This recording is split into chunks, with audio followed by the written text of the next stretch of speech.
যেই কালেমার দাওয়াত দিতে গিয়া আমার নানা জানকে মক্কা মুআজ্জামা থেকে বের করে দিয়েছে, যেই কালেমার দাওয়াত দিতে গিয়া আমার নানা জানের চাচাকে টুকরা টুকরা করে কলিজা পর্যন্ত চাবাইয়া খাইছে, ওই নানা জানের উম্মত যদি বেসাহারা হয়ে যায়, নানা জানের উম্মত যদি রাস্তাহারা হয়ে যায়, কাল কিয়ামতের ময়দানে আমি হুসাইন নানা জানকে তো জবাব দিতে পারবো না, নানা জানকে জবাব দিতে পারবো না, আমি আর মক্কা শরীফ থাকবো না।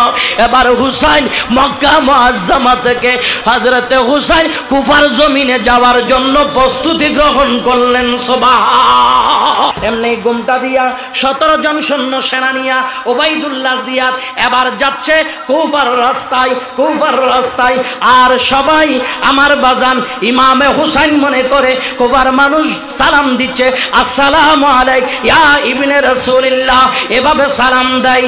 ওবাইদুল্লাহ জিয়াদ জবান খুলে উত্তর দেয় না, কারণ ওবাইদুল্লাহ জিয়াদের আওয়াজ শুনলে বুঝতে পারবে ইমামে হুসাইনের কণ্ঠ তো এত বিশ্রী নয়, এত বিশ্রী নয়, শুধু মাথা নাড়ে, শুধু মাথা নাড়ে। আম্মা জান খাতুনে জান্নাত মা ফাতেমা জহরা রাদিয়াল্লাহু তাআলা আনহা নূরানি কলিজার টুকরো সন্তান ইমামে পাক সাইয়েদনা হুসাইন রাদিয়াল্লাহু তাআলা আনহুকে শহীদ করেছেন মুহররমের। অনেকেই বলে মুহররমের 10 তারিখ শুধু হুসাইনের ঘটনা বর্ণনা করা হয়, এত ঐতিহাসিক ঘটনা সংগঠিত হয়েছে, কিছুই তো বলা হয় না। এরকম বলার মানুষও আছে না নাই? আব্বাজান বলেন আছে না নাই? কারো প্রতি গালাগালি বিদ্বেষ আমার অভ্যাস নয়, কিন্তু বলতে গেলে যদি সোজা কথা সত্য কথা গায়েও লাগে সেটা আমার চিন্তারও বিষয় নয়। এখন সূর্য দিনে উঠে না রাইতে উঠে? দিনে উঠে। আকাশে এখন তারা আছে না নাই? দেখা যায় না? বলেন চাচা দেখা যায় কিনা? চাচা চাঁদ দেখা যায় না? এত সুন্দর পরিবেশ, সবকটা বুঝাইতে একেবারে সহজ। আচ্ছা, এই যে চাঁদ তারকা দিনের বেলায় সূর্য উঠলে কি দেখা যায়? আওয়াজ বলেন দেখা যায়? দেখা না গেলে কি বলতে পারবেন চাঁদও নাই তারাও নাই? এটা বলা যাবে? কতক্ষণ বলা যাবে? আকাশের তারকা আছে, আকাশের চাঁদ আছে পূর্ণিমার, সূর্য যখন উদিত হয় আকাশের তারকা দেখা যায় না, সূর্যের আলোতে অন্ধকার হয়ে যায়, কিন্তু সূর্যের আলো তারকা দেখা যায় না। ওই তারকা নাই বললে ইমান চলে যাবে, ঠিক কিনা? ঠিক আছে, বিশ্বাস করা লাগবে। ঠিক সেভাবে আমার বাজার মুহররমের 10 তারিখ যত ঐতিহাসিক ঘটনা সংঘটিত হলো একটা অস্বীকার করা যাবে না, সব ঘটনা সত্য। ওই মুহররমের 10 তারিখ আল্লাহর নবীর কলিজার টুকরো নাতি হুসাইন রাদিয়াল্লাহু তাআলা আনহুকে যখন শহীদ করলো, ইমামে হুসাইনের ঘটনাটা আকাশের সূর্যের মতো এমন ভাবে সারা জাহানে আলো জ্বালাইছিল, বাকি ঘটনাগুলি হুসাইনের সামনে দেখা যায় না। কিন্তু কোন ঘটনা অস্বীকার করা যাবে? বিশ্বাস করার নাম কি? আওয়াজ বলেন নাকি? পৃথিবীর আব্বাজি ইমামে পাক সাইয়েদনা হুসাইন নানা জানের কলিজা সোনার মদিনার গলিতে ছোট্ট বাচ্চারা বাবার কাছে আবদার করে ঘোড়া সাজাইয়া ঘোড়ার পিঠে বসিয়া মদিনার গলিতে যখন প্রদক্ষিণ করে, হুসাইন দেখে আব্বার কয়, বাবা আলী তুমি কি এত খালি, আমারে কি দিতে পারবা না একটা ঘোড়া কিনিয়া? ও বাবা, এত ঘোড়ার পিঠে গড়িয়ে তো বাচ্চারা চড়ে, বাবা আমি হুসাইন দেখলে আমার মন চাই ঘোড়ার পিঠে আমারও চড়তে, আমারে দিবাইনি। বাবাই কয় বেটা হুসাইন জানো তোমার আব্বা আলীর কাছে কোনো টাকা নাই পয়সা নাই। মা ফাতেমার কাছে গিয়া কয় ও মা ফাতেমা আব্বাই তো দিতে পারে না, তুমি হলে একটা ঘোড়া কিনে দাও। মাই কয় ফাতিলে চাউল নাই, রান্না নাই, রুটি নাই, কিছু নাই, খেজুর নাই, একটু হাঁটতে গেলে পড়ে যায়। এইরকম হামাগুড়ি দিয়া দরবারে নববীর মধ্যে যখন গেলেন, দেখতেছে আমার দয়াল নবী কামলিওয়ালা অসংখ্য সাহাবীদেরকে মুক্তাদি বানাইয়া আমার নবী ইমামতের কাতারে আল্লাহর মেহবুব সিজদা মুবারকে পড়েছেন। হোসাইনের ডানে আর বামে তাকায় নাই, দেখতেছে সামনে আমার নানা জান মাথা ঝুলাইয়া আছে। হোসাইন মনে করেছেন বাবাই দেয় না, মা দেয় না, ভাই দেয় না, নানা নিজে গুড়া হইয়া বসে আছে। হযরত হোসাইন গিয়ে নানা জানের ডাক দেই, নানা আমারে কেউ গোড়া দেয় না, ও নানা তুমি আমারে গোড়া দিবাইনি। নানা জানের কোনো উত্তর নাই। হযরত হোসাইন নানা জানের পিঠ মোবারক ওইটা বৈশা গেলেন। বৈশা আল্লাহর মেহবুবের নুরানি দাড়ি মোবারক দুবাগ করিয়া আমার আব্বা জান এভাবে ধরে নানা জান ইমামুল আম্বিয়ার পিঠে বসা সৈয়দনা হোসাইন। হোসাইন নানা জানের পিঠে বসছে। হোসাইনের আর নামতে মন চায় না। দুনিয়ার এমন কোন আরামদায়ক পিঠ নাই যেই আরাম হোসাইন নানার পিঠে পাচ্ছে। সুবহানাল্লাহ, আল্লাহু আকবার,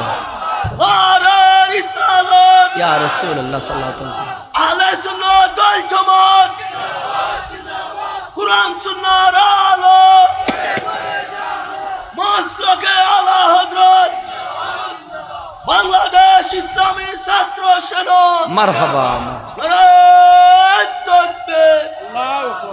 হযরত ইমাম পাক সৈয়দনা হুসাইন নানা জানের পিঠ মোবারক থেকে নামে না।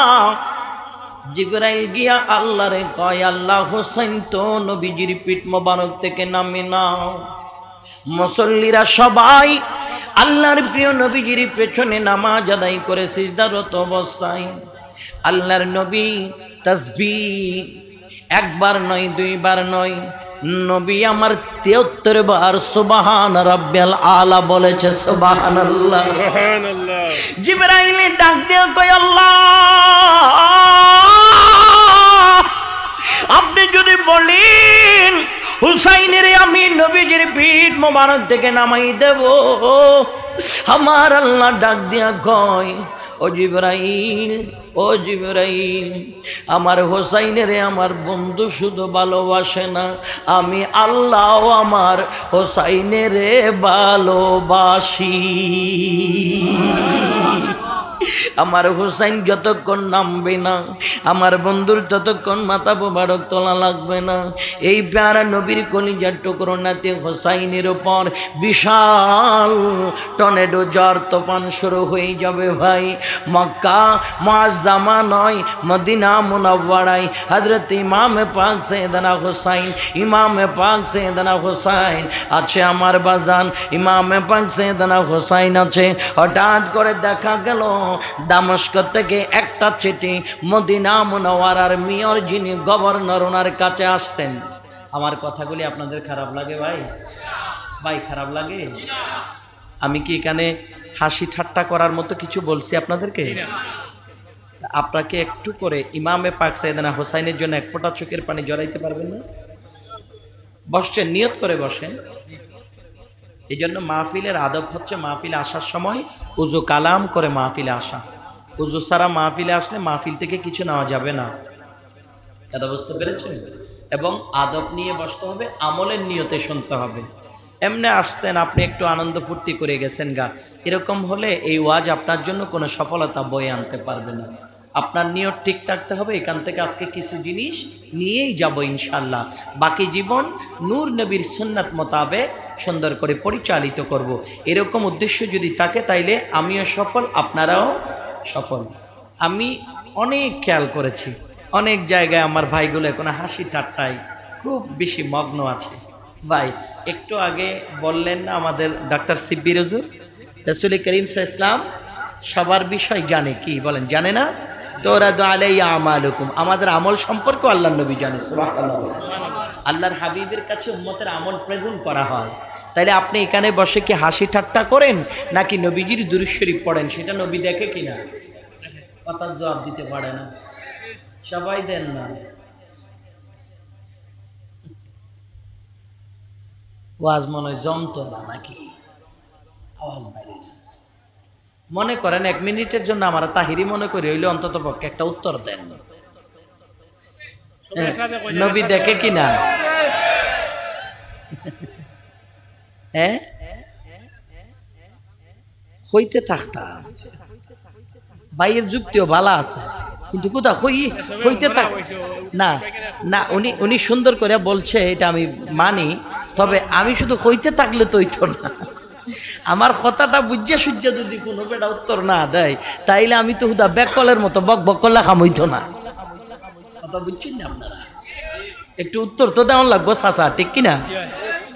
উত্তর দিলেই তো ভালো লাগে, কি তা ঠিক নেই? একেবারে যদি সুপে সাপে বইয়া তা হইন, তাইলে তা খবর জিয়ারত করতে গেছেন, খবরস্থান না মাহফিলের হিতা বুঝতাম কেন?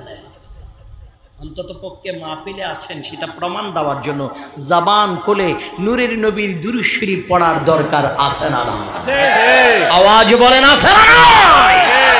এই কণ্ঠ দিয়েছেন আল্লাহ আল্লাহর জিকির করার জন্য, ঠিক কিনা?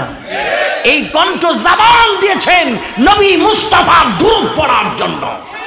এই কণ্ঠ জবান দিয়েছেন মাযহাব মিল্লাত সুন্নিয়ত ইসলামের পক্ষে কথা বলার জন্য। হুক্কা ভাইয়ের নির্বাচনে বেলা বিস্কুট আর রং চা খাওয়াইব, অমুক ভাইয়ের চরিত্র ফুলের মতো পবিত্র, নামাজ পড়ে নাই ভক্ত, গাঞ্জা খাই মাছক্ত, হিতা চলো গান দেওয়ার সময় কাউরও কন লাগে না, অমনই মারে, ঠিক নেই? আর মাহফিলে হইলে কতক্ষণ পর পর হুদা তেল দেওয়ান লাগে, হক্কা হক্কা মাতুক্কা। জবান খুলে উত্তর দিবেন, আল্লাহ কবুল করুন, আমিন আমিন। দামেস্ক থেকে মদিনার মেয়র যিনি গভর্নর চিঠি আসছে, মদিনার গভর্নর ওয়ালিদ ইবনে উকবা। মদিনার গভর্নরের নাম কি? ওয়ালিদ ইবনে উকবা। চিঠি লিখছেন, আমার আব্বা জান নাই, মারা গেছে, ইন্না লিল্লাহি ওয়া ইন্না ইলাইহি রাজিউন।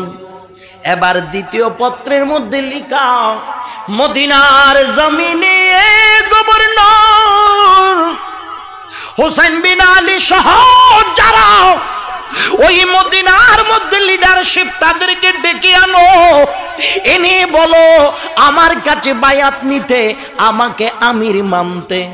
যদি না মানে সাইজ করে দাও। এটা কে বলেছে বলেন? বুঝতে পারবেন না? আমারে আমির মানতে বলো, আমার হাতে বায়াত দিতে বলো হুসাইনকে। মদিনার গভর্নরের কাছে চিঠি পাঠাইছে, এই কথাটা কে বলছে? সবাই মিলে কন, এজিদে। এই এজিদ মানুষটা কি খুব বালা? বালা হ্যাঁ না বলে তাইজ্জতের নামাজও পড়ে, মসজিদের মিম্বরে দাঁড়াইয়া মোল্লাই কয়, কিতা কই ভাই শুনছেন বা? হ্যাঁ বলে তাইজ্জতের নামাজও পড়ে। ও বন্ধু, কাউকে আঘাত দেওয়ার উদ্দেশ্য না। قد أفلح المؤمنون الذين هم في صلاتهم خاشعون। শুধু নামাজ পড়লে চলবে না, যেই নামাজে খুশু হুজু নাই, ওই নামাজ আল্লাহর দরবারে কবুল হয় না। আল্লাহর কাছে পছন্দ হয় যেই নামাজে খুশু হুজু আছে। অমনি নামাজ পড়া বহুত মানুষ নামাজ পড়া সুদও খায়, এরকম মানুষ আছে না? না, সুদখোর মসজিদের প্রথম কাতারে থাকে, কারণ এর কোনো কাম নাই। মাস শেষে হুদারটা খাইব, সারাদিন বইয়া বইয়া মসজিদে নামাজ পড়ব। ফাওয়াইলুল লিল মুসাল্লিন, পাবলিক রে দেখাইব আমি পাক্কা নামাজি। ভিতরে ভিতরে যে সুদ খাই তাকে মানুষে জানে? বলো না, জানে? তাহলে হুদা নামাজ পড়লে তো হইতো না। নামাজ যে পড়বেন আল্লাহ রসুলের মোহাব্বত বয় তাজিম এহতরাম থাকার প্রয়োজন আছে না। ওই নামাজে যাকে বলেছেন চিঠি লিখেছে, হুসাইনের বলো আমাকে আমির মানতে, হুসাইনকে বলো আমাকে আমির মানতে। আমার বাজান তারিকুল খুলাফা কিতাবের মধ্যে লিখতেছেন ইমামে পাক সাইয়েদনা হুসাইনের কাছে ওয়ালিদ ইবনে উকবা একজন মানুষ পাঠাইলেন। তখন সাইয়েদনা হুসাইন আল্লাহর নবীর নুরানি রওজা মুবারকে নানা জানের সাথে কথা বলতেছে। সুবহানাল্লাহ। নানা জানের সাথে কথা চলে। আব্বা ওই টাইমে একজন মেয়রের পক্ষ থেকে প্রতিনিধি গিয়া বললেন, হুজুর হুসাইন আপনাকে গভর্নর আপনাকে তলব করেছেন, আপনাকে ডাকতেছে। হাই হাই মন্তব্য বাদ দেন, আগে শুনেন না ভাই, মন্তব্য করেন কে পরে। আপনাকে মেয়র ডেকেছেন। ইমাম আলী মাকাম হোসেন কয় কি জন্য ডাকছে আমি জানি। সুবহানাল্লাহ। আমাদের একটু আগে যিনি এমপি সাহেব, সাবেক না ওমা ও একবার হয়েছে, তাহলে তো এটা সোজা বিষয় না। এমপি সাহেব যদি বুর 7টা বাজে কাউরে ডাকার জন্য ফাটায়, তাইলে বুঝতে হইব কোনো একটা গইটা গেছে। আর না হয় এমপি সাহেব তো ঘুম থেকে উঠে দিনের 12টায়, এত তাড়াতাড়ি আমারে ডাকতে ফাটাইলো খেয়ে, ঠিক না? এটা আশ্চর্য ধরনের ঘটনা না? আর এমন সময় সাইয়েদনা হুসাইনকে মদিনার গভর্নর যখন ডাকতে পাঠিয়েছেন, হুসাইন বলে আমি জানি কি হয়েছে। সুবহানাল্লাহ বলেন। সুবহানাল্লাহ। সাইয়েদনা আমিরে মাবি ইন্তেকাল করেছে, এই জন্য আমাকে ডেকে পাঠাইলেন। তো বাকি যারা আব্দুল্লাহ ইবনে ওমর ওনারা বলছে হুজুর আপনি যাইয়েন না, দরকার নাই। তখন সাইয়েদনা হুসাইন রাদিয়াল্লাহু তাআলা বলে জবান দিয়েছি যাব, বললাম তো যাব, কেন যাব না? সাইয়েদনা হুসাইন রাদিয়াল্লাহু তাআলা সোজা মদিনার গভর্নিং ভবনে গেলেন। যাওয়ার পরে গভর্নর ইমামে পাক সাইয়েদনা হুসাইনকে দেখে দাঁড়িয়ে গেলেন, ইস্তেকবালিয়া জানাইলেন, সালাম দিলেন। দেওয়ার পরে বললেন হুজুর আমির মাবিয়া রাদিয়াল্লাহু তাআলা তিনি ইন্তেকাল করেছেন, ইন্না লিল্লাহি ওয়া ইন্না ইলাইহি রাজিউন।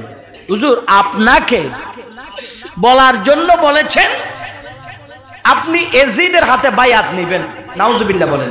নাউজুবিল্লাহ। সাইয়েদনা ইমামে পাক হুসাইন রাদিয়াল্লাহু তাআলা বলে, হে ওয়ালিদ ইবনে উকবা তুমি কি জানো না আমি কার নাতি? হে ওয়ালিদ ইবনে উকবা তুমি কি জানো না আমি কার বেটা? হে ওয়ালিদ ইবনে উকবা তুমি কি জানো না আমি কোন মায়ের সন্তান? এজিদ তো সে মারণ, এজিদ সে লুচ্চা, এজিদ বদমাইশ, এজিদ জিনাখোর। ওই এজিদের হাতে আমি হুসাইন বায়াত গ্রহণ করব, এজিদকে আমি আমির মানব, কল্পনা করলা কেন? ওয়ালিদ ইবনে উকবা বলে হুজুর আমাকে মাফ করে দিবেন, পত্র এসেছে আমি আপনাকে এলান করে এনেছি, আপনাকে শুধু মেসেজটা দিয়েছি। হুজুর আমি তো আপনার সাথে বেয়াদবি করতে পারবো না, কারণ মদিনার গভর্নর তিনি রাসূল পাকের একজন আশেক সাহাবী ছিলেন। সুবহানাল্লাহ বলুন। হুজুর আমি জাস্ট আপনাকে মেসেজটা পৌঁছাইছি। ডেপুটি গভর্নর আছে না, প্যানেল মেয়র থাকে না, প্যানেল মেয়র মারওয়ান। সাইয়েদনা হুসাইন বলে না, এই প্রস্তাব আমি মানি না। ইমামে পাক মদিনার গভর্নিং ভবন থেকে বের হয়ে আসছে, আস্তে আস্তে যাব, মজা পাবেন, একটু ধৈর্য ধরেন। বেরিয়ে আসছে। এই টাইমে ডেপুটি গভর্নর মারওয়ান বলে, গভর্নর সাহেব হযরত হুসাইনকে ছেড়ে দিয়েছেন, ওনাকে তো আর পাবেন না, ওনাকে তো আর পাবেন না। প্রস্তাব যখন মানে নাই গার্দান তো ফেলে দেওয়া উচিত ছিল। সাইয়েদনা ইমামে পাক হুসাইন রাদিয়াল্লাহু তাআলা শোনার পরে বলে, হায় রে গিরগিটির বাচ্চা গিরগিটি, তোর বাবাও ছিল গিরগিটি। এই কথা বলে ইমামে পাক সাইয়েদনা হুসাইন চলে আসছে। আসার পরে নানা জান ইমামুল আম্বিয়ার নুরানি রওজা মোবারকে এসে নানাকে বলছো, নানা আজকে তো আর এই মদিনায় থাকা হচ্ছে না। আল্লাহু আকবার বলুন। নানা এই মদিনায় থাকা হচ্ছে না, এই মদিনায় পাকে যদি থাকি না, আমার উপরে তার বাড়ি উঠাবে, রক্তপাত হবে, মদিনার অলিগলি রক্তে রঞ্জিত হবে, মদিনার অলিগলি রক্তে লাল হবে, আপনার ইসলামে আঘাত আসবে, আমি হুসাইন সেটা সহ্য করতে পারবো না। না না, আমি এই মদিনা ছেড়ে চলে যাব। ও নানা ভাই, আপনি আমাকে বিদায় দেন, নানা আপনি আমাকে বিদায় দেন।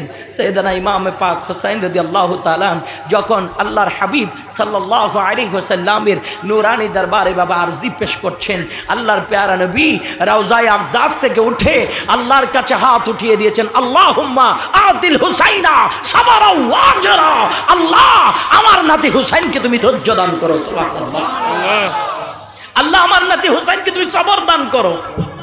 এখন আমার পৃথিবীর মুসলমান, হে আমার মৌলভী বাজারের কোলাউড়ার মুসলমান, আপনারা অনেকে বলবেন হুজুর বেশি আর কম ধৈর্য তো সবার কাছেই থাকে, ঠিক না ভাই? বেশ আর কম কারো কাছে বেশি, কারো কাছে কম, ধৈর্য তো সবার কাছে থাকে।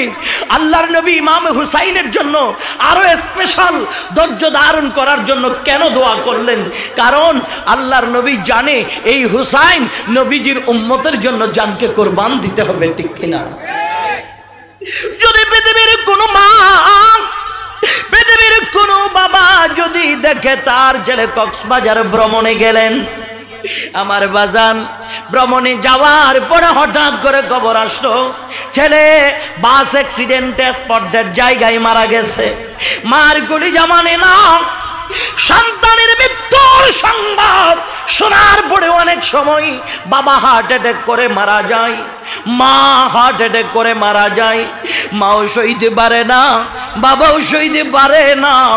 ও আমার কোলাউড়ার সুন্নি মুসলমান, একবার শোনো, 61 হিজরিতে ময়দানে কারবালায় এমন ঘটনা সাইয়েদনা ইমাম হুসাইনের সামনে ঘটবে। একটা ছেলে নয়, দুইটা ছেলে নয়, হুসাইনের তাবুর সামনে লাশের মিছিল চলবে। ইমামে হুসাইন দেখবে নিজের কলিজার টুকরো সন্তান ইমাম আলী আসগর শহীদ হয়ে গেল, হুসাইনে দেখবে ইমাম আলী আকবর শহীদ হয়ে গেল, হুসাইনে দেখবে ইমাম কাসেম শহীদ হয়ে গেল, ইমামে মুহাম্মদ শহীদ হয়ে গেল, ইমামে আউন শহীদ হয়ে গেল, ইমাম ইব্রাহিম শহীদ হয়ে গেল, আমার বাজান আব্বাস আলমদার শহীদ হয়ে গেল। এক একটা লাশ ইমামে হুসাইনের সামনে যখন আনবে, হুসাইন যেন ওই কঠিন মুহূর্তে ধৈর্য হারা না হয়। আমার নবী আল্লাহর কাছে প্রার্থনা করে বলে, আল্লাহ আমার নাতিকে ওই কঠিন সময়ে ধৈর্য ধরার তৌফিক দিও। আল্লাহু আকবার।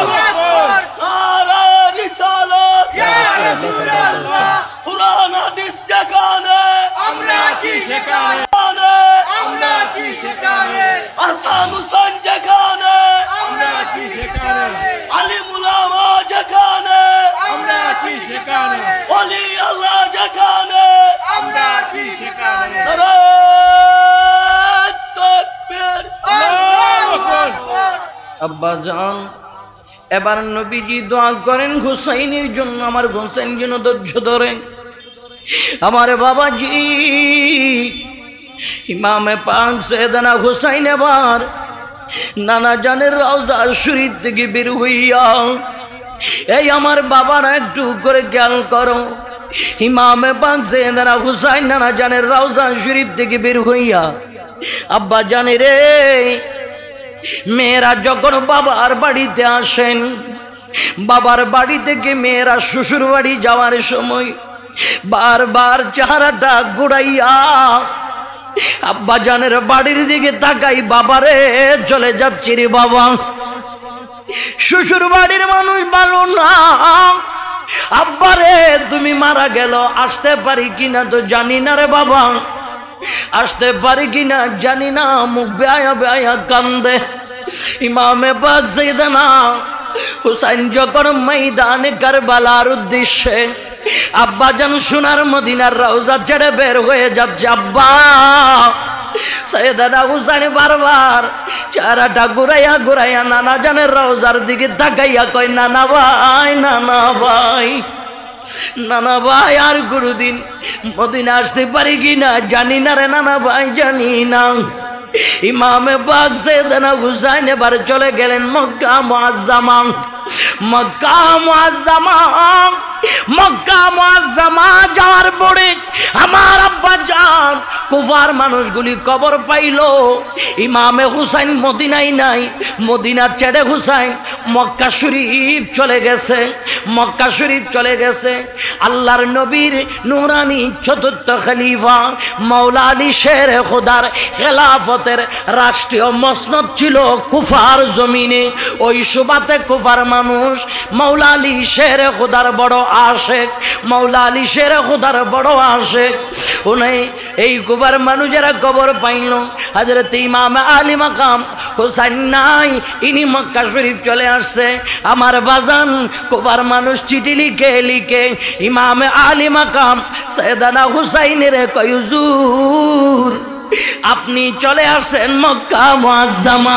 হুজুর এজিদ আমাদেরকে বাধ্য করবে, এজিদ আমাদেরকে বাধ্য করবে, এজিদের হাতে বায়াত নিতে। হুজুর আপনার কাছে আমাদের বিনয়ের আহ্বান। আপনার আব্বা মাওলা আলীর আশেক ছিলাম আমরা মাওলা আলীকে মানতাম। আপনি সেই শেরে খোদা আলীর নয়নের তারা। হুজুর আপনি মক্কা শরীফ ছেড়ে দিয়া আপনি কুফার জমিনে আসেন। আমরা কুফার মানুষ আপনার হাতে বায়াতে সুন্নাত গ্রহণ করব, বায়াতে সুন্নাত গ্রহণ করব। হুজুর আর আপনি মক্কা শরীফ থাকবেন না। আপনি যদি না আসেন ইয়াউমা লা তামলিকু নাফসুন লিনাফসিন শাইআ ওয়াল আমরু ইয়াউমাইযিন লিল্লাহ, যেই দিন কেউ কারো উপকার করবে না, ওই কঠিন ময়দানে মাহশরে আল্লাহর প্যারা মেহবুব যদি আমাদেরকে প্রশ্ন করে, ওই কুফার মানুষ জালিম এজিদের হাতে কেন ভাইয়া তোমরা জমিনে থাকতে পারবো না? আমি আর মক্কার জমিনে থাকতে পারবো না। যেই কালেমার দাওয়াত দিতে গিয়া আমার নানা জানের নূরানি হোমে পাক তায়েফের মদিনে তায়েফের জমিনে পালাইছে। যেই কালেমার দাওয়াত দিতে গিয়া আমার নানা জানকে মক্কা মুআজ্জামা থেকে বের করে দিয়েছে। যেই কালেমার দাওয়াত দিতে গিয়া আমার নানা জানের চাচাকে টুকরা টুকরা করে কলিজা পর্যন্ত চাবাইয়া খাইছে। ওই নানা জানের উম্মত যদি বেসাহারা হয়ে যায়, নানা জানের উম্মত যদি রাস্তাহারা হয়ে যায়, কাল কিয়ামতের ময়দানে আমি হুসাইন নানা জানকে তো জবাব দিতে পারবো না, নানা জানকে জবাব দিতে পারবো না। আমি আর মক্কা শরীফ থাকবো না। এবার হুসাইন মক্কা মুআজ্জামা থেকে হযরতে হুসাইন কুফার জমিনে যাওয়ার জন্য প্রস্তুতি গ্রহণ করলেন। সুবহানাল্লাহ। আর একটু জবান করে বলুন না সুবহানাল্লাহ। আমার আব্বা জান সাইয়েদনা হুসাইন যখন প্রস্তুতি নিলেন, মুহিব্বানে রাসূল যারা, আওলাদ রাসূলের অন্তর্ভুক্ত আরো যারা, তারা ডাক দিয়া কয় হুজুর আপনি আগে যাইয়েন না, আগে যাইয়েন না। কুফার মানুষ মুনাফিক, কুফার মানুষ মুনাফিক। আমরা কথাই কথাই মুনাফিকি করলে বলি তুই কুফার মতো, বলি কিনা? আওয়াজ বলেন বলি কিনা? তুই কুফার মতো, কুফার মানুষ মুনাফিক। হুজুর কুফার মানুষ আপনার সাথে ভালো আচরণ করবে না। হুজুর হুজুর আপনি আগে যাবেন না। আমরা আপনার কাছে একটা বিনয়ের আরজি জানাই, আপনি যদি চলে যান আমরা কার নূরানি চেহারার দিকে তাকাবো? আপনার নূরানি নাবি মুবারক থেকে উপরের দিকে পরিপূর্ণ আল্লাহর রাসূলের চেহারা মুবারকের মতো। হুজুর আপনাকে দেখলে নবীজির দেখার স্বাদ মিটায়া যায়। আমরা তো ইমাম হারাই ফেলবো। হুজুর আপনি যাইয়েন না, আগে আপনি একজন প্রতিনিধি পাঠান। উনি যাওয়ার পরে ময়দান ভিজিট করবে, ওই পরিদর্শন করার পরে আপনার কাছে রিপোর্ট দিবে ভালো না খারাপ। এরপরে আপনি যাইয়েন। ইমামে হুসাইনকে প্রস্তাব দেওয়ার পরে হযরতে হুসাইন ডাক দিয়ে কয় কে? আমি হুসাইনের প্রতিনিধি হইয়া কে যাইবা? আমি হুসাইনের প্রতিনিধি হইয়া কে যাইবা?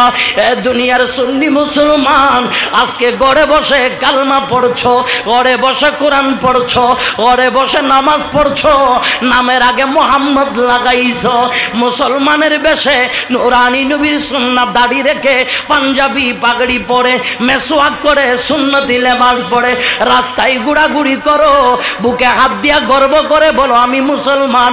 এই মুসলমান হওয়ার পিছনে আল্লাহর নবীর নাতি মাওলা হুসাইনের তাজা রক্ত আছে। মাওলা হুসাইনের তাজা রক্ত যদি কারবালার ময়দানে না ঝরতো, ইমামে পাকের তাজা রক্ত না দিলে আমরা ইসলাম পাইতাম না। ইমামে হুসাইন বলে আমার প্রতিনিধি হইয়া কুফার জমিনে কে যাইবা দাঁড়াও। হঠাৎ করে একজন দুই হাত তুলে হাশমি বংশের নওজোয়ান দাঁড়াইয়া বলছে হুজুর আমাকে অনুমতি দেন আমি যাব। এই নওজোয়ানকে হযরত ইমামে মুসলিম কয় হুজুর আমাকে অনুমতি দেন আমি কুফায় যাব, কুফা পরিদর্শন করে আসবো, কেমন আমি দেখব, আমাকে অনুমতি দেন। ইমামে হুসাইন বলে যাও ভাই মুসলিম আমি তোমাকে অনুমতি দিলাম। ইমাম মুসলিম এবার প্রস্তুতি গ্রহণ করে ফেললেন। কোথায় যাবে? কুফায় যাবে। আমার বাজান রেডি হয়ে চলে যাচ্ছেন। ইমাম মুসলিমের নুরানি জামা মুবারক পিছন দিয়ে দুই জাদুমণি, একজনের বয়স হলো 8 বছর আর একজনের বয়স হলো 6 বছর। একজনের নাম ইমাম ইব্রাহিম আর একজনের নাম ইমামে মোহাম্মদ। ইমাম ইব্রাহিম ইমাম মোহাম্মদ সৈয়দানা ইমাম মুসলিমকে পিছন দিয়ে ধরে, সৈয়দানা ইমাম মুসলিমকে পিছন দিয়ে ধরে ডাক দিয়ে বলতেছে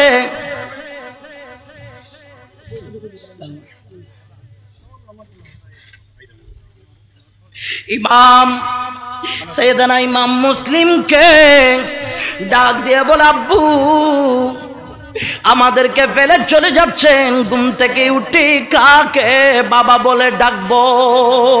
আল্লাহু আকবার, আল্লাহু আকবার। আল্লাহুম্মা সাল্লি আলা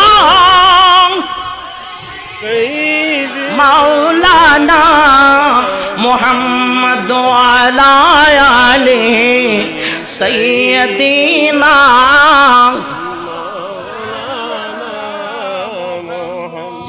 লককুটি সালাম জানাই নূর নবীজির কদমে, দয়া করে পার করিবেন রোজ হাশরের ময়দানে। আল্লাহুম্মা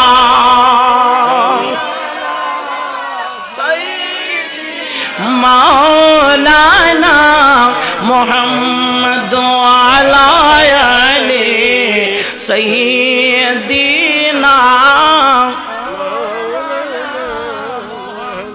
আব্বাজান রে একটু করে দিলটা নরম করে শুনেন, বাবা অনুরোধ জানাই দিলটা নরম করে শুনেন। ওই সই নয়, ডানে বামে তাকানো নয়, একটু করে মনোযোগ দিয়া দিলের কানটা লাগাইয়া ময়দানে কারবালায় কি কি ঘটেছিল পরিপূর্ণ সব কথা বলা সম্ভব না, একটু একটু করে মূল ঘটনার দিকে বলছি শুনেন। ও দুনিয়ার মুসলমান, আমার যুবকেরা যুবকাফেলারা, তোমার শরীরে এনার্জি আছে, তোমার শরীরে পোশাক আছে, তোমার পকেটে টাকা আছে, মসজিদে আজান হলে তুমি নামাজে যাও না, মসজিদে আজান হলে তুমি নামাজে যাও না, এত সুস্থ শরীরটা নিয়ে তোমার নামাজ পড়ার ইচ্ছে জাগে না। অথচ ময়দানে কারবালায় ইমামে পাকের নুরানি শরীরে একটু করে জায়গাও বাকি ছিল না, যেখানে তীরের আঘাত, যেখানে বল্লমের আঘাত, যেখানে তরবারির আঘাত লাগে নাই, এত জর্জরিত হওয়ার পরও ইমামে হোসেন কারবালার ময়দানে নামাজ ছাড়ে না। আল্লাহু আকবার।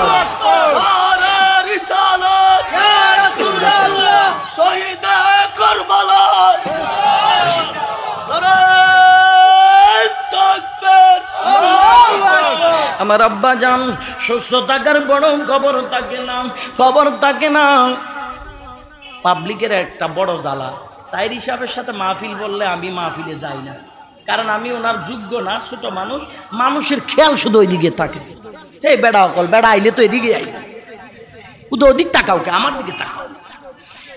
আর ভালো না লাগলে কমুল্লা বেড়া মাইক স্যার তোর কথা ভালো লাগে না, এটা কই আমরা নামাই দেব, আমি কথা কই দিকে তাকাই শুধু ওই দিকে।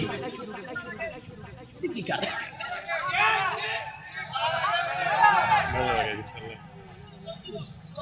চলতো এটা তেলের গাড়ি, তেল দিব আর চলবে, এটা পরিবেশ না পেলে কেমনে চলবে? মনোযোগ থাকতে হবে।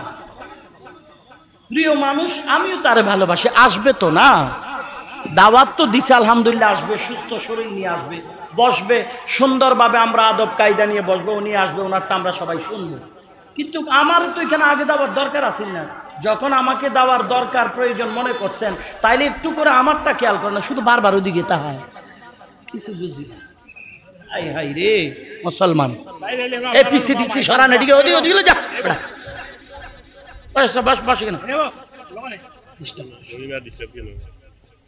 আল্লাহর প্যারা নবীজি সরওয়ারি কায়নাত বলেন ওয়াসিহাতাকা ক্বাবলা সুকমিক, আল্লাহর নবী বলে অসুস্থ হওয়ার আগে এই সুস্থ শরীরটাকে মূল্যায়ন করো।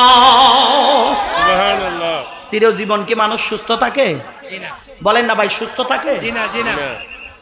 এক দুনিয়ার মুসলমান, তুমি সুস্থ আছো, শরীরে এনার্জি আছে, জামা কাপড় আছে, শরীর পাক, এই টাইমে আযান হয়, হাইয়া আলাস সালাহ, হাইয়া আলাল ফালাহ, কাজ ফালাও, আসো কল্যাণের দিকে, মালিকের ডাক আসে, আল্লাহর বান্দা মসজিদের দিকে যায় না, ময়দানে কারবালায় এত জর্জরিত হওয়ার পরও আমার মাওলার কদমে সিজদা দেওয়া আওলাদের রাসূল বন্ধ করে না। আল্লাহু আকবার। আর আমরা শুধু আওলাদ রাসূল ইমাম হুসাইনের ঘটনা শুনি, ওই ঘটনা থেকে নিজের বাস্তব জীবনকে সুন্নতি জীবন গঠন করতে পারি না। এই ঘটনা শুই না কাজ হবে না। এই ঘটনা থেকে যদি তোমার পারিবারিক ঘটনা যদি সুন্নতি লেবাসে করতে পারো, তোমার ছেলের যদি হুসাইন প্রেমিক বানাইতে পারো, তোমার মেয়ের যদি হুসাইন প্রেমিক বানাইতে পারো, তাইলে তোমার আমার জীবন ধন্য, ঠিক কিনা? আব্বা জান, এবার শুনেন কি বলেছিলাম, 8 বছর আর 6 বছরের 2 বেটা আব্বা জানের জামা কাপড় ধরে রইলেন। আব্বার জামা কাপড় দইরা কই, আব্বু রে, আব্বু তুমি কই যাচ্ছ? আব্বু, আব্বু তুমি কই যাও? তখন ইমামে মুসলিম জবাব দিচ্ছে, আব্বা আমি তোমার চাচা যান ইমামে হুসাইনের নির্দেশে আমি কুফার জমিনে যাচ্ছি, ইমাম হুসাইনের নির্দেশ আমি কুফার জমিনে যাচ্ছি। ও আব্বু, কুফার জমিনে যাচ্ছেন, যান, আমাদের কোনো বাধা নাই, তবে আব্বু একা যাবেন কেন? আমাদেরকেও লইয়া যান। আব্বু একা কেন যাবেন? আমাদেরকে লইয়া যান। আব্বু রে, ঘুম থেকে উঠলে আপনার চেহারা দেখি, আব্বু আমাদের কপাল আপনি চুমু দেন। বাবা রে, ঘুম থেকে উঠলে আপনি ইমামে মুসলিমকে দেখবো না, আমাদেরকে কে গোসল করাই দিবে, কে জামা কাপড় পরাই দিবে, কে কপালে চুমু দিবে? ছোট্ট ছোট্ট বাচ্চারা আমার বাজান, বাবা যখন কোনো দিকে যায়, মা যখন কোনো দিকে যায়, বাচ্চারা মা বাবার পিছ পিছ চলে যায়। আব্বু তুমি যাইও না, আব্বু তুমি যাইও না। হযরত ইমামে মুসলিম কই, বাবা রে, এমন জায়গায় যাচ্ছি যেখান থেকে নাও আসতে পারিব, এমন জায়গায় যাচ্ছি যেই জায়গার পরিবেশ এমন ভালো না। এই 2 জাদুমণি আওলাদ রাসূল জবাব দিচ্ছে, আব্বু তুমি যাইবা যেই পথে আমরাও যাব সেই পথে। ও বাবা, আমাদেরকে ফেলে যাইবেন না রে বাবা, আমরাও যাব সেই কুফার জমিনে। আমার বাজান এবার সাইয়েদনা ইমামে পাক চলে গেলেন কোথায়? কুফার জমিনে। কুফার জমিনে যাওয়ার পরে একদিনে কুফার প্রায় 12,000 মানুষ ইমামে হুসাইনের প্রতিনিধি ইমাম মুসলিমের হাতে বায়াত গ্রহণ করেছে। সুবহানাল্লাহ। পুরো কুফার জমিনে এলান হয়ে গেল, আওলাদ রাসূল হুসাইনের প্রতিনিধি আসছে। ইমামে হুসাইন প্রতিনিধি পাঠাইছে। এই মহাব্বতে পড়িয়া এক এক করে সবাই হুসাইনের হাতে বায়াত নিয়ে নিচ্ছেন। বন্ধু, ইমামে হুসাইনের প্রতিনিধি ইমাম মুসলিমের হাতে বায়াত নেই। এই দিক দিয়ে এজিদের দূষরেরা, এজিদের দালালেরা এটা সহ্য করতে পারে নাই, এটা সহ্য করতে পারে নাই। আমার বাজান ওই কুফার জমিনের যিনি গভর্নর ছিল তার নাম ছিল নোমান বিন বশির। তার নাম ছিল নোমান বিন বশির। নোমান বিন বশির ইনি তো আওলাদ রাসূলের পক্ষের লোক ছিলেন। আর দালালেরা গভর্নর নোমান বিন বশিরকে গিয়ে বলে, এ নোমান বিন বশির, এখানে সব মানুষগুলি ইমাম মুসলিমের হাতে বায়াত নাই, আপনি কেন বাধা দেন না? আপনি কেন নিষেধ করেন না?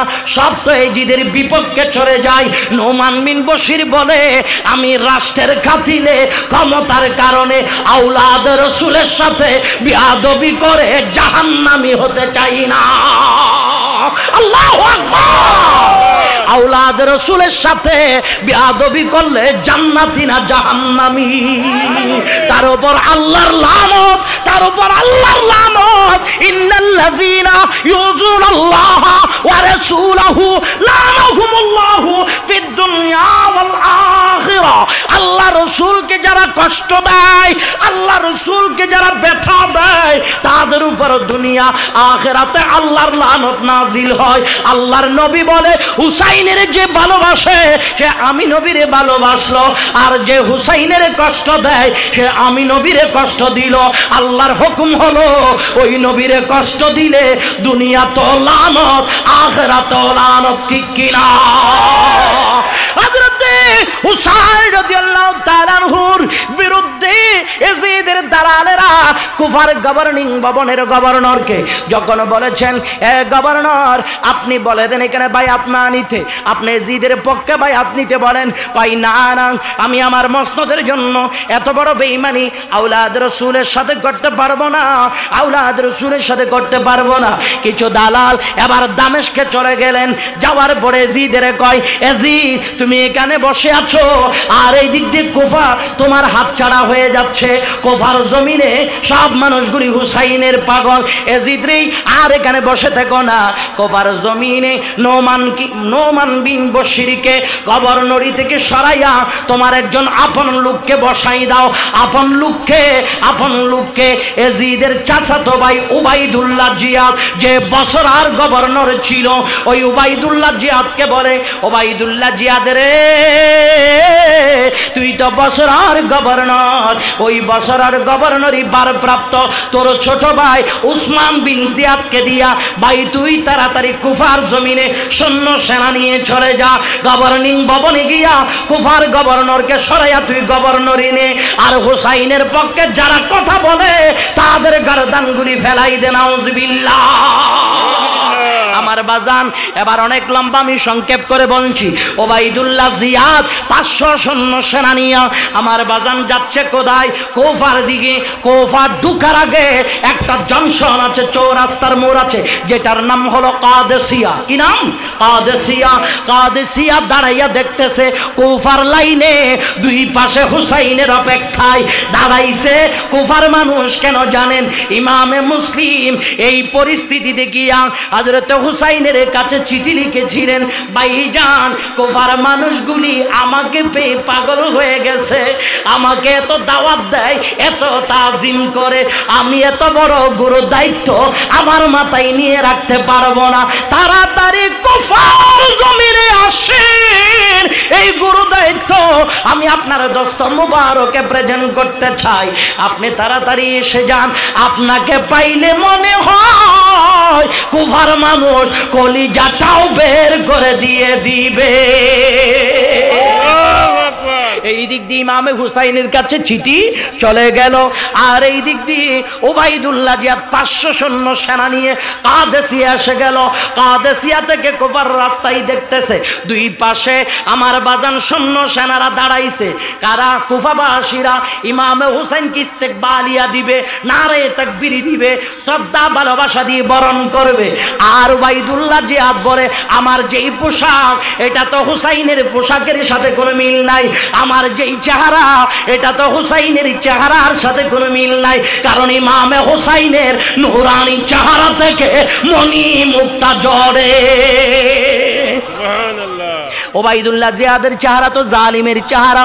ওবাইদুল্লাহ জিয়াদ তৎক্ষণাৎ সেই জায়গায় দাঁড়ায়া সে একটা সিদ্ধান্ত নিলেন, 500 সৈন্য সেনা নিয়ে যাওয়া যাবে না, সবাইকে বলে তোরা এখানে থাক। মাত্র 17 জন, বলেন কয়জন?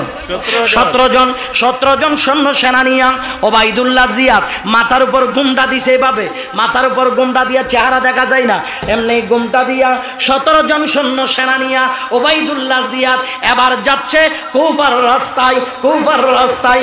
আর সবাই আমার বাজান ইমামে হুসাইন মনে করে কুফার মানুষ সালাম দিচ্ছে, আসসালামু আলাইকুম ইয়া ইবনে রাসূলুল্লাহ, এভাবে সালাম দেয়। ওবাইদুল্লাহ জিয়াদ জবান খুলে উত্তর দেয় না, কারণ ওবাইদুল্লাহ জিয়াদের আওয়াজ শুনলে বুঝতে পারবে ইমামে হুসাইনের কণ্ঠ তো এত বিশ্রী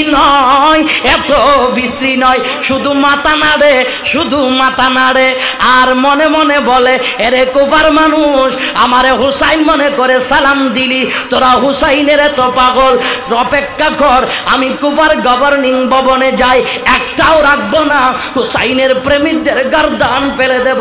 জালিম মনে মনে সিদ্ধান্ত নিয়া কুফার গভর্নিং ভবনে গিয়া আমার বাজান নুমান বিন বশির, যিনি আগের গভর্নর ছিলেন, ওই গভর্নরকে সরাইয়া এবার তিনি গভর্নর হইলেন।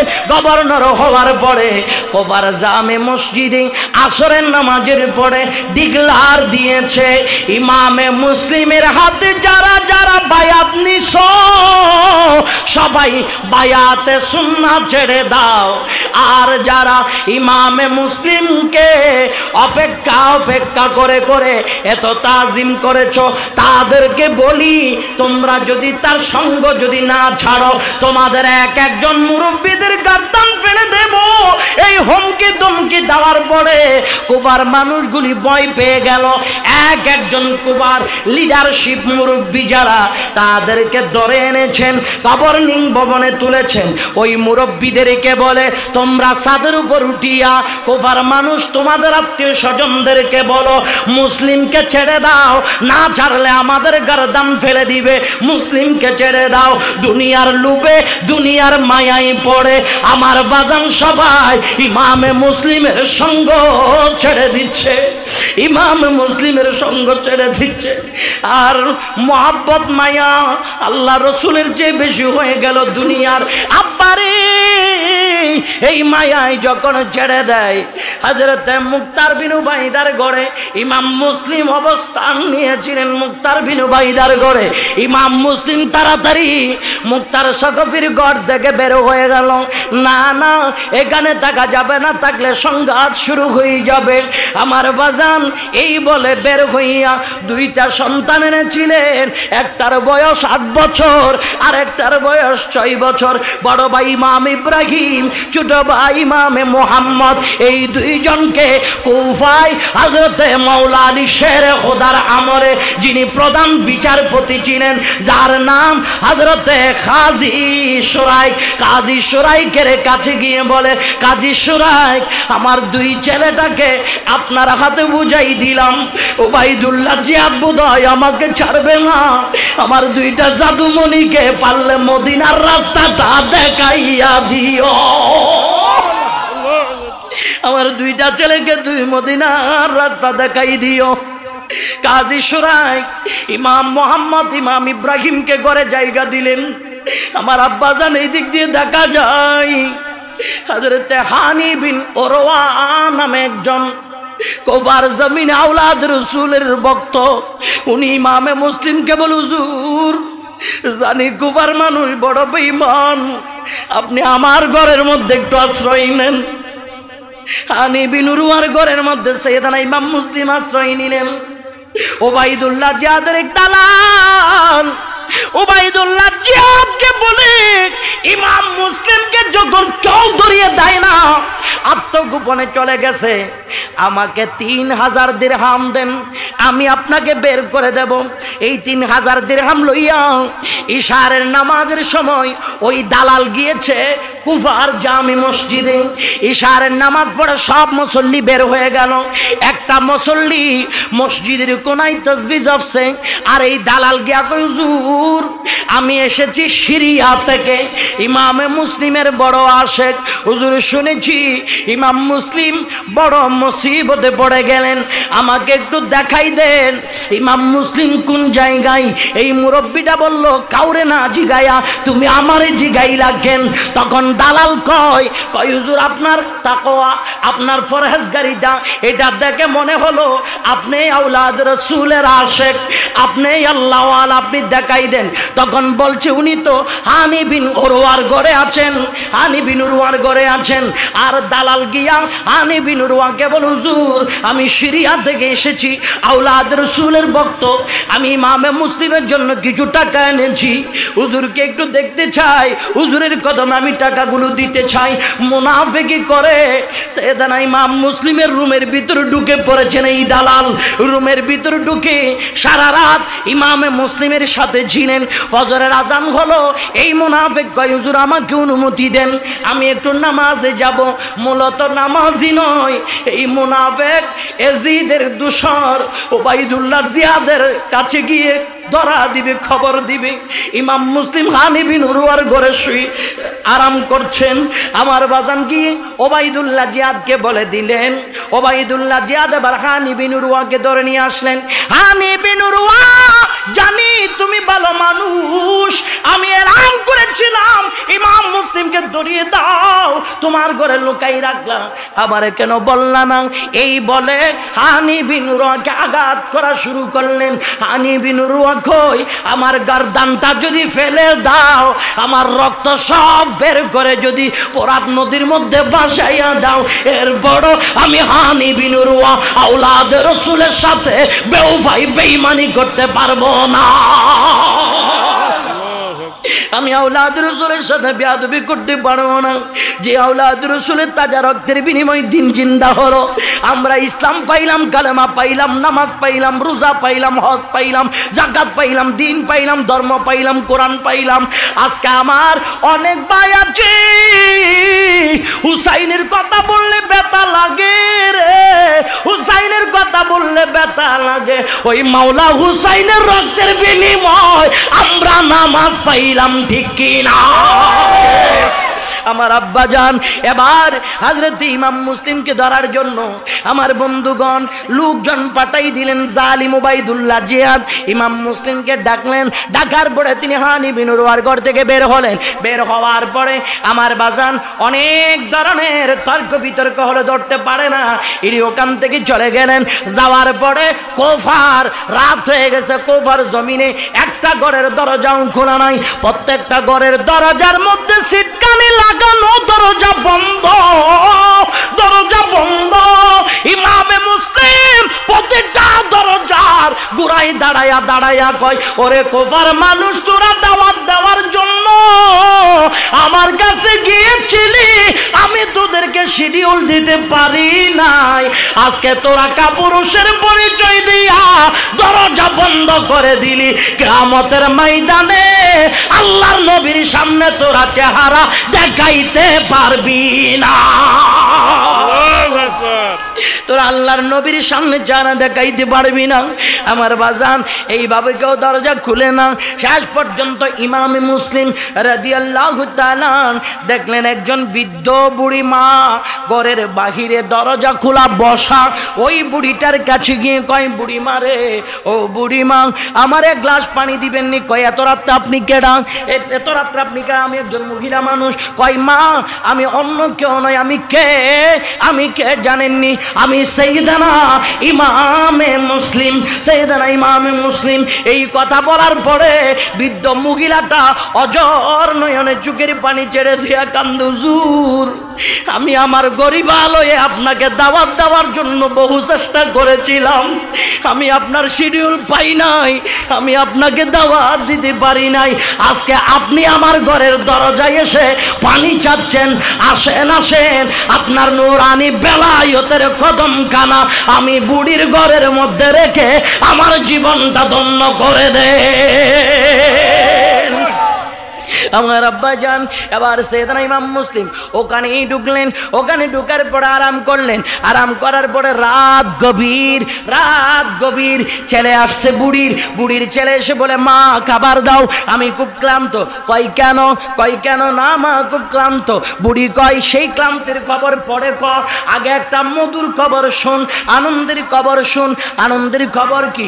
আনন্দের খবর হলো, ও বেটারে, যেই হুসাইনের প্রতিনিধি ইমাম মুসলিম রে দাওয়াত দেওয়ার জন্য শিডিউল পাই নাই, ওই ইমাম মুসলিম আমার ঘরে মেহমান হিসেবে আরাম করে। ওই ইমাম মুসলিম